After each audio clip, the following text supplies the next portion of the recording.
इयत्ता 7वी विषय भूगोल। मुलांनो, आता आपण भूगोल विषयाचा अभ्यास करणार आहोत। हे भूगोल विषयाचं तुमचं मुखपृष्ठ किती सुंदर आहे पहा।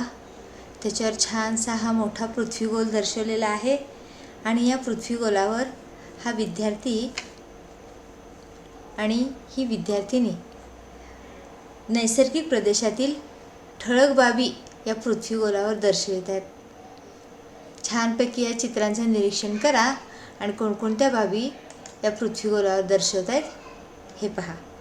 हे झालं पाठ्यपुस्तकाचं मुखपृष्ठ। आता आपण पाहूया पाठ्यपुस्तकाचं मलपृष्ठ, म्हणजे शेवटच्या पुठ्ठ्यावरचे चित्र। खूप चित्र दिलेले, छान छान बारकाईने निरीक्षण करा। पहिलं हे चित्र दिसते, कुठल्या देशातील असेल ओळखा बरं? पाहिलं आहे का कोणी? गेटवे ऑफ इंडिया, मुंबईमध्ये हे चित्र पहा, गेटवे ऑफ इंडियाचं मुंबईमध्ये। यानंतर हे बघा, हे वेगळ्या जमातीची लोक दिसतात, हे आपल्या देशामध्ये आढळत नाहीत। मसाई झुलू जमातीची माणसं आहेत आणि त्यांची ही घरं आहेत। यानंतर हे कर्नाटकमधील हम्पी। टुंड्रा प्रदेशात जे वाहन वापरतात ना, त्या गाडीला स्लेज गाडी असं म्हणतात। ही पहा, ही स्लेज गाडी। मंगोलियन जमातीचा शिकारी। आणि सगळ्यात महत्त्वाचं म्हणजे दक्षिण आशियातील प्रमुख पीक कुठलं पीक असेल बघा बरं? कशाची लागवड करतायत हे शेतकरी? भाताची, बरोबर आहे। तर अशा प्रकारे भाताची लावणी करताना दक्षिण आशियातील प्रमुख पिकं। छानपैकी हे मलपृष्ठ आहे आणि मुखपृष्ठ, या दोन्हींचं तुम्ही अगोदर निरीक्षण करा। आणि आता आपण आपल्या पाठ्यपुस्तकातील पहिलं प्रकरण अभ्यासणार आहोत, ऋतुनिर्मिती भाग 1। सर्वांजवळ पाठ्यपुस्तकं आहेतच। नेहमी शिकत असताना पाठ्यपुस्तक समोर ठेवा, जवळ ठेवा, म्हणजे तुम्हाला व्यवस्थित बाबी समजण्यास मदत होईल। पहिलं प्रकरण आहे पहा, ऋतुनिर्मिती भाग 1। सुरुवातीलाच थोडे आठवूया म्हणजे काय? गेल्या वर्षी आपण काही भाग शिकलेला आहोत, त्या शिकलेल्या भागावर हे प्रश्न दिलेले आहेत।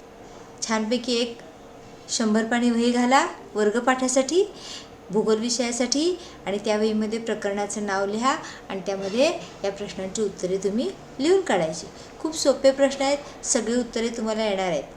पहिला प्रश्न आहे, पृथ्वीवर दिन व रात्र कशामुळे होतात? दुसरा प्रश्न आहे, पृथ्वीच्या सूर्याभोवती प्रदक्षिणा घालण्याच्या क्रियेस काय म्हणतात?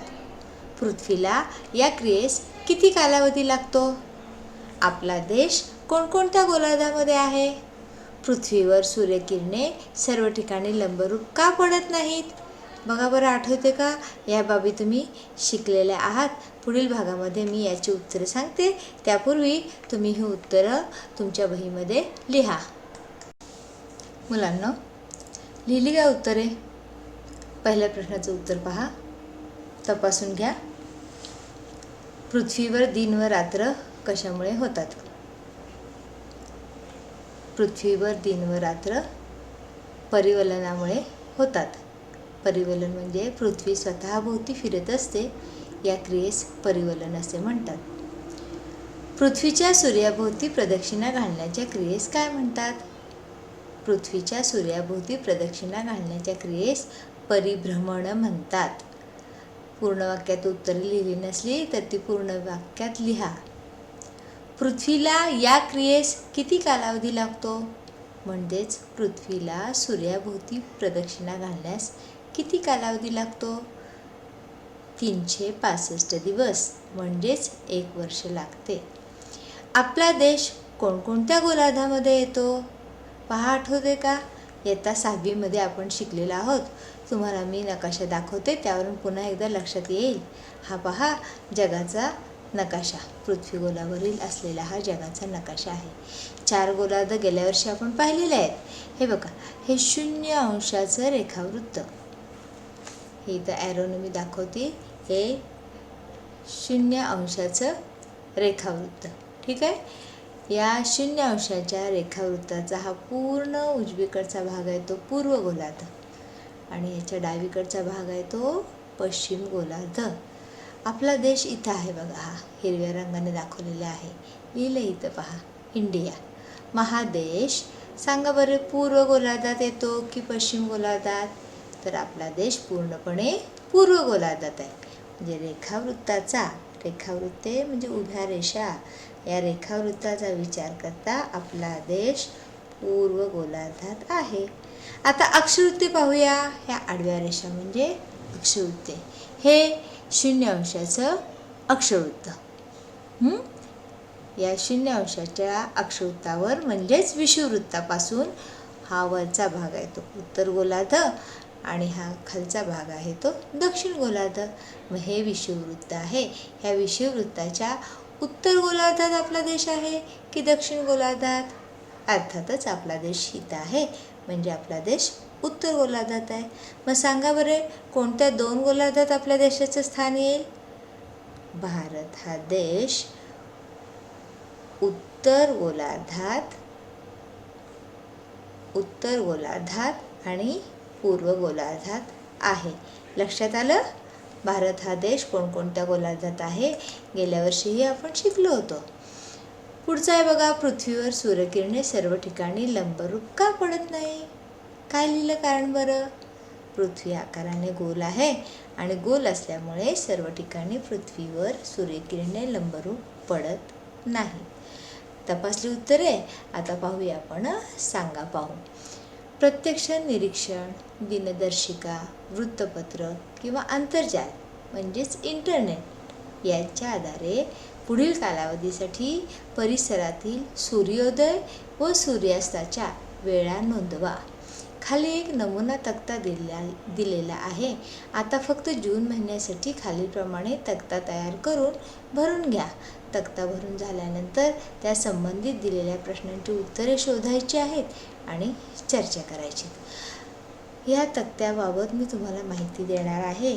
त्यापूर्वी एक सांगते, आजपासून प्रत्येकाने घरातून, वरांड्यातून, अंगणातून, परसातून, परड्यातून, जिथून तुम्हाला शक्य आहे तिथून, टेरेसवरून रोज फक्त एकच ठिकाण कुठलं तरी निवडायचं आणि त्या एका ठिकाणाहून दररोज सूर्योदय कुठं होतो ते पाहायचा. आता आभाळ आहे, या दिवसात पावसाळ्याचे दिवस आहेत, त्यामुळं रोज सूर्यदर्शन होईल असं नाही, पण ज्या ज्या वेळेला सूर्यदर्शन होईल तेव्हा पाहायचं. हे रोज नियमित करायचं आणि रात्री झोपताना चंद्रोदयाचं दर्शन घ्यायचं, चंद्राचं दर्शन घ्यायचं आणि मगच झोपायचं. ही बाब का तुम्हाला सांगितली? नंतर पाठ्यपुस्तकात शिकताना आपल्या लक्षात येईल. हा पहा पाठ्यपुस्तकात दिलेला तक्ता. हा तक्ता कसा भरायचा तुम्हाला मी एका दिवसाची माहिती भरून दाखवते, म्हणजे तुमच्या लक्षात येईल. हा तक्ता भरण्यासाठी तुम्ही दिनदर्शिका, त्यालाच इंग्रजी नाव आहे बघा कॅलेंडर, वृत्तपत्र किंवा इंटरनेट याच्या आधारे भरायचे. सर्वसाधारणपणे कॅलेंडर प्रत्येकाच्या घरी असतं. कॅलेंडरच्या साहाय्याने ही दिनदर्शिका कशी लिहायची ते मी दाखवते. हे पहा, हे जून महिन्यातील कॅलेंडरचा मागचा पंचांगाचा भाग आहे, इथं दर्शवलेला आहे. हा जून महिना आहे. यामध्ये 19 तारखेपासून आपल्याला भरायचं आहे माहिती. हे 19 तारीख. आपल्याला बाकी कोणत्या तिथी वेळा पाहायच्या नाही आहेत, फक्त त्या दिवशीचा सूर्योदय ही माहिती पहा. इथं हा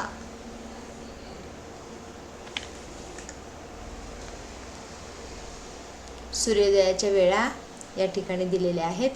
यावरून आपल्याला 19 तारखेला झालेला सूर्योदय जर पाहिला तर हा 6:04 19 तारखेचा झालेला सूर्योदय आहे 6:04 आणि सूर्यास्त झालेला आहे 19:16. 19:16 इथे 24 तासची घड्याळ वापरलेला आहे. 19:16 याचा अर्थ 7:16. 6:04 सूर्य उगवला, 7:16 सूर्यास्त झाला, सूर्य मावळला. मग किती तासाचा दिवस झाला? सूर्यास्ताच्या वेळेतून सूर्योदयाची वेळ वजा करा.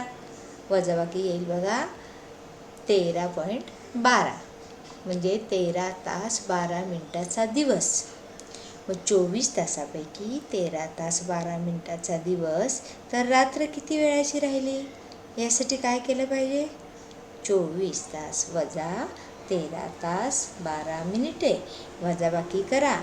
वजाबाकी केल्यानंतर लक्षात येईल 10 तास 48 मिनिटे रात्र. सूर्योदय आणि सूर्यास्ताची वेळ मिळाली की आपल्याला दिवस आणि रात्र हे काढता येतात. आता इथंच पहा, 19 जून सूर्योदय 6:04. आता कॅलेंडरमध्ये पाहिलं आपण तसं. सूर्यास्त 19:16 म्हणजेच 7:16. आता दिनमान म्हणजे दिवस. तुम्हाला सांगितले दिवस कसा काढायचा? सूर्यास्ताच्या वेळेतून सूर्योदयाची वेळ घालवली की जी वजाबाकी येते ते दिवस म्हणजे 13.12 मिनिटाचा दिवस. आणि रात्र म्हणजे काय? 24 तासातून दिवसाची वेळ वजा घालवा, ती येते बघा 10 तास 48 मिनिटाची रात्र. आणि माहितीचा स्रोत, ही माहिती आपण कुठून घेतली? ही माहिती आपण कॅलेंडरच्या साहाय्याने घेतलेली. तर अशा प्रकारे तुम्हाला इथं माहिती भरायची बघा. सूर्योदयाची वेळ लिहा 6:04, सूर्यास्ताची वेळ लिहा 19:16, दिनमान लिहा 13.12 मिनिटे, रात्रमान लिहा 10.48 मिनिटे म्हणजे 10 तास 48 मिनिटे.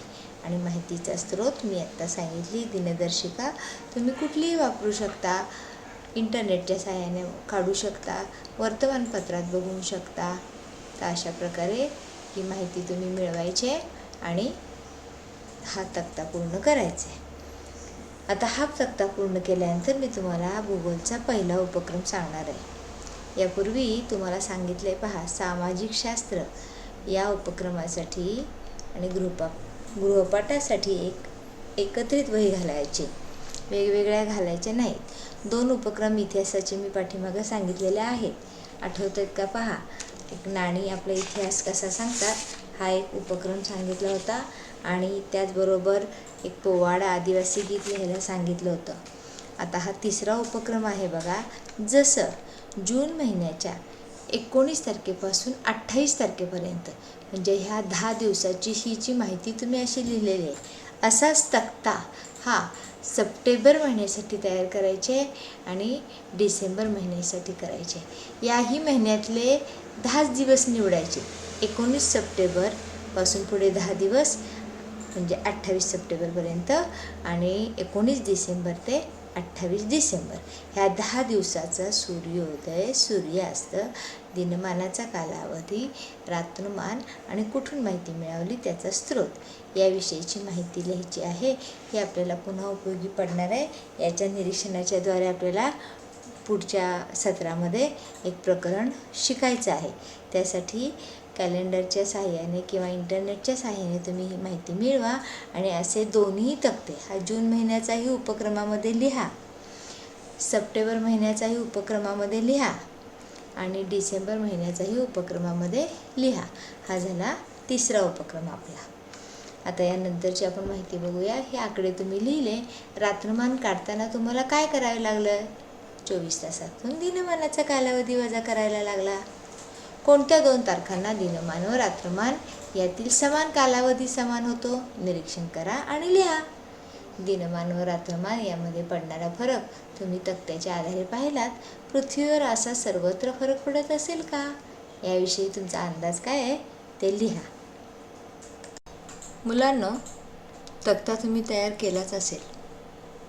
या तक्त्याचा तुम्ही बारकाईने अभ्यास केला तर तुमच्या लक्षात येईल 19 जून ते 28 जून या कालावधीत दिनमान आणि रात्रमान यामध्ये झालेला फरक.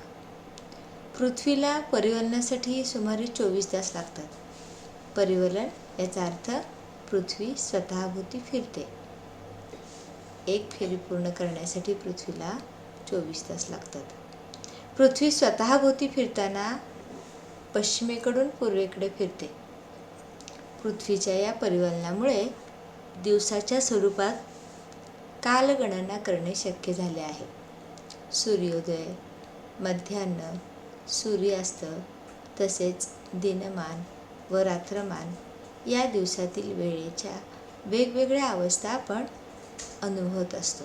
आणि या अवस्था केवळ परिवलन, पृथ्वी परिवलन करत असते, स्वतःभोवती फिरत असते, त्यामुळे आपणास अनुभवण्यास मिळतात. पुढील भाग बघण्यापूर्वी आणखीन एक महत्त्वाची गोष्ट तुम्हाला सांगते. ह्या निळ्या चौकटीमध्ये लिहिलेला शब्द जो आहे कालगणना, असे पाठ्यपुस्तकामध्ये अनेक ठिकाणी शब्द आलेले आहेत आणि त्याचे अर्थ पाठ्यपुस्तकाच्या अखेरीस या भौगोलिक शब्दांचे विस्तारित अर्थ दिलेले आहेत आणि हे अर्थ तुम्ही वहीमध्ये लिहून काढायचे. हे बघा, पान क्रमांक 75 भौगोलिक शब्दांचे विस्तारित अर्थ परिशिष्टमध्ये दिलेले आहे. आत्ता आपण कुठला पाहिला शब्द? कालगणना. हे बघा, या ठिकाणी हा शब्द दिलेला आहे कालगणना, मेजरमेंट ऑफ टाईम. इथं अर्थ पण दिलेला आहे. दिवस, महिना व वर्ष ही कालगणनेची मूळ एकके आहेत. दिवस व वर्ष ही अनुक्रमे पृथ्वीच्या अक्षीय आणि कक्षीय गतीचे परिणाम आहेत, तर महिना हे एकक चंद्राच्या कक्षीय गतीचे परिणाम आहे, हे आपल्याला लक्षात येते. तर अशा पाठ्यपुस्तकात ज्या ज्या ठिकाणी असे निळ्या चौकटीत शब्द आहेत, त्या सगळ्या निळ्या चौकटीत शब्दातील अर्थ तुम्हाला पाठीमागं परिशिष्टमध्ये दिलेले आहेत. हे अर्थ तुम्ही पाहायचे आहेत सगळे आणि लिहून काढायचे वहीमध्ये. वर्गपाठाच्या वहीमध्ये हे अर्थ तुम्ही लिहून काढा. पुढचा भाग आपण महत्त्वाचा पाहणार आहोत. तुम्ही पालकांच्या मदतीने एक प्रयोग करायचे. क्षितिजावरील उगवतीच्या व मावळतीच्या ठिकाणांमध्ये बदल का होत असतील हे समजण्यासाठी एक कृती करायची आहे. हे पहा, पान क्रमांक 2 आहे, करून पहा. घरामध्ये पालकांच्या मदतीने तुम्ही ही कृती करायची आहे. टेबलच्या एका बाजूला मोठा पांढरा कागद चिटकवलेला आहे पहा. त्याचबरोबर टेबलच्या समोरच्या बाजूला एक टॉर्च ठेवलेली आहे पहा, किंवा त्यालाच मराठी शब्द आहे बघा विजेरी हलणार नाही अशी ठेवलेली आहे. कागद आणि विजेरी यांच्या दरम्यान एक मेणबत्ती किंवा एखादा जाड रूळ उभा करून ठेवायचा आहे, न हलेला असा. आकृती 1.1 मध्ये हा दाखवलेला आहे पहा. कागदावर सावली पडेल अशा पद्धतीने हा विजेरीचा म्हणजेच टॉर्चचा, हा टॉर्च आहे बघा, याचा प्रकाश झोत कसा पाडला आहे पहा. या जाड रुळाचा किंवा ही जी मेणबत्ती तुम्ही लावलेली आहे त्याचा प्रकाश झोत ह्या मेणबत्तीवर पडणार आहे आणि त्याची सावली ह्या पुढील पांढऱ्या कागदावर पडणार आहे. मेणबत्तीची सावली ज्या ठिकाणी पडते कागदावर त्या ठिकाणी एक खूण करून घ्या आणि मेणबत्ती रुळाची सावलीनं खूण केल्यानंतर कागद मेणबत्तीसह किंवा जर रूळ असेल तर रुळासह टेबल एका बाजूकडून दुसऱ्या बाजूकडे हळूहळू हलवत न्यायचा. इथं हा बाण दाखवलेला आहे बघा, टेबल इथून इथं हलवलेला. आणि आता कागदावर ही जी सावली पडलेली आहे या सावलीचं निरीक्षण करायचं. पहिल्यांदा पडलेली सावली आणि त्यानंतर टेबलाची जागा हलवल्यानंतर पडलेली सावली, या दोन्ही सावलींचं निरीक्षण करायचं. सावलीच्या स्थानात काय बदल झाला ते पाहायचं. इथलं सावलीचं स्थान आणि इथलं सावलीचं स्थान काय बदल झाला आहे बारकाईने निरीक्षण करा आणि त्या बदलांची नोंद तुम्ही तुमच्या वहीमध्ये ठेवा. मुलांनो, ही कृती तुम्ही केलीच असेल. या कृतीतून टेबलाची ही जागा बदलल्यामुळे सावलीच्या स्थानात झालेला बदल तुमच्या लक्षात आला असेल. इथं सावलीचं स्थान इथं आहे, तर टेबल हलवलं की ती सावली कागदावर या ठिकाणी पडलेली आहे. यावरून सूर्याच्या उगवतीच्या आणि मावळतीच्या स्थानाचं जर आपण वर्षभर निरीक्षण केलं तर आपल्याला अशा प्रकारचे होणारे बदल लक्षात येतात. आणि हे बदल कोणकोणत्या कारणामुळे होतात, तुम्ही एक प्रयोग केला की तुमच्या लक्षात येण्यास मदत होणार आहे. हा प्रयोग तुम्ही ज्या ज्या विद्यार्थ्यांना शक्य आहे त्यांनी उद्यापासून करायला घ्यायचा आहे. पहा, एक 5 ते 6 फूट लांबीची काठी घ्यायची आहे, जाड अशी जरा असावी काठी, आणि ही काठी रोवायची आहे, पण अशा ठिकाणी रोवायची की तिची सावली एखाद्या भिंतीवर पडेल. भिंतीजवळ थोडेसे अंतर, आता इथं ही भिंत दाखवलेली बघा, ह्या भिंतीजवळ हे थोडेसे अंतर राखून ही तपकिरी रंगाची काठी रोवलेली आहे. ही काठी साधारणपणे 1 वर्षभर राहील एवढ्या कालावधीसाठी आपल्याला रोवायची आहे, रोवून ठेवायची आहे. आणि त्या काठीच्या पडणाऱ्या सावलीचं आपल्याला निरीक्षण करायचे. आता हे सावलीचं निरीक्षण करताना आपण आठवड्यातून 1 दिवस त्या काठीचे सूर्योदयाच्या वेळेला पडणारी सावली आणि सूर्यास्ताच्या वेळेला पडणारी सावली हे निरीक्षण करायचे, त्याच्या नोंदी ठेवायच्या. भिंतीवर ज्या ठिकाणी काठीची सावली पडते, इथं बघा फुलामधून चिन्ह दाखवलेले आहेत, त्या ठिकाणी दिनांक रेषेच्या खुणेनं नोंदवायचे. सावलीच्या जागेत फरक पडत असल्यास त्यातील ह्या फरकामधील अंतर किती आहे हे अंतर मोजून ठेवायचे. आणि या उपक्रमाच्या कालावधीमध्ये क्षितिजावर सूर्योदयाच्या किंवा सूर्यास्ताच्या जागेचेही निरीक्षण करायचे. गेल्या पाठात मी तुम्हाला सांगितले, रोज एका ठिकाणाहून, घरातून ज्या ठिकाणाहून तुम्हाला दिसत असेल सूर्योदय त्या ठिकाणाहून रोज सूर्योदयाचं निरीक्षण करा. म्हणजे तुम्हाला पुढील बाबी आपण काही शिकणार आहोत त्या समजण्यास सोपे जाणार आहे. मुलांनो, भूगोलमधील पहिलं प्रकरण आपण ऋतुनिर्मिती भाग 1 अभ्यासलं आहे. या प्रकरणाखाली तुमच्या लक्षात येईल स्वाध्याय दिलेला नाही, मात्र या प्रकरणावरील उपक्रम आणि कृती प्रत्येक विद्यार्थ्यांनी करावयाचं आहे. यातील कुठल्या बाबी समजल्या नसतील, काही शंका असतील तर विचारा. वैयक्तिक विचारू शकता, व्हॉट्सॲप ग्रुपवर विचारू शकता. शंका निरसन केलं जाईल. यानंतर आपण पुढील भाग शिकू.